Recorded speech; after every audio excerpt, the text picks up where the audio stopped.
To tell us more about how farmers across Canada are helping each other out is Todd Lewis, Interim Second Vice President at the Canadian Federation of Agriculture. Sir, welcome to Forum Daily. Hello, good afternoon. So let's start with a brief overview of the Hay West initiative. Well, as you explained in the intro, it was a very dry year across Western Canada, and that was really the big story of this year's drought. It was so widespread that, really from the northern part of the grain belt right down to the southern part and really east to west, really even from, northwestern Ontario all the way across to British Columbia, it was dry. So there's a real shortage of feed. Producers found themselves in a position where feed was very costly and also very hard to obtain. And really, we've run out of feed in many parts of Western Canada, and so it's worked out quite well that fortunately we had a good hay crop in other parts of Canada, and we've been able to put together a program it's not going to fix all the problems, but certainly does help individual producers and can get the farm families and their animals through the winter. And what's at risk here, sir? What is the importance of this program during this time? Well, the big part of what we're trying to do is save valuable breeding stock.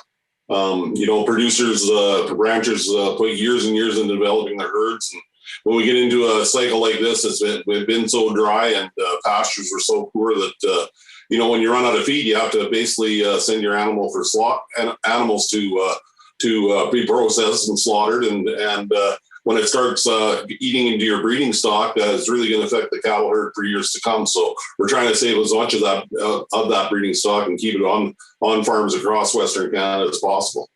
All right, sir. So how many farmers has this program helped so far?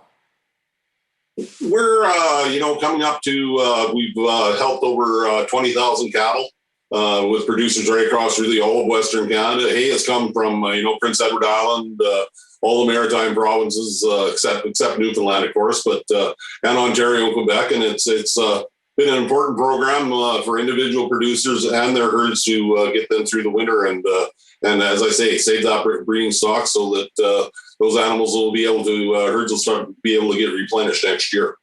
And we know you're also the president of the Agricultural Producers Association of Saskatchewan. So would you be able to share with us the situation for farmers in Saskatchewan in particular?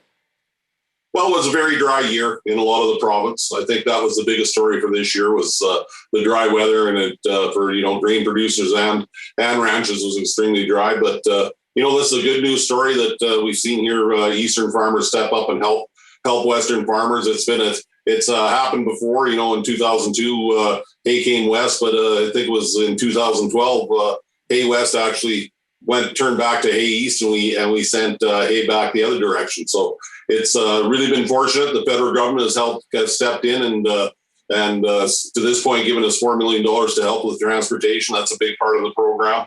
It's a major cost of the program, but what's between the federal government and also some corporate donations from groups like Canadian National Railway, the Ontario Federation of Agriculture, even the provincial government of Prince Edward Island, and Farm Credit Corporation have all put in money as well to help with transportation costs. All right, sir, just over a minute left here, but how does the process of transporting hay work?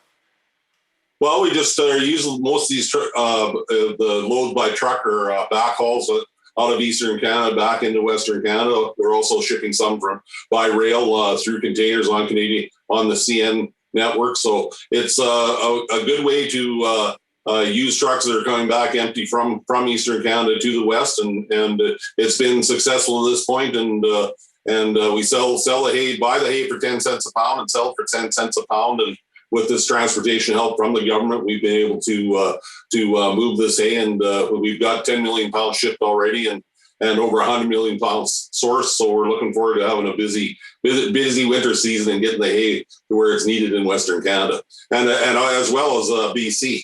Recently, with the recent problems in BC, there's lots of need out there too. So we may be including BC producers as well. All right, sir. Mr. Lewis, thank you again for joining us today on Forum Daily. Thank you.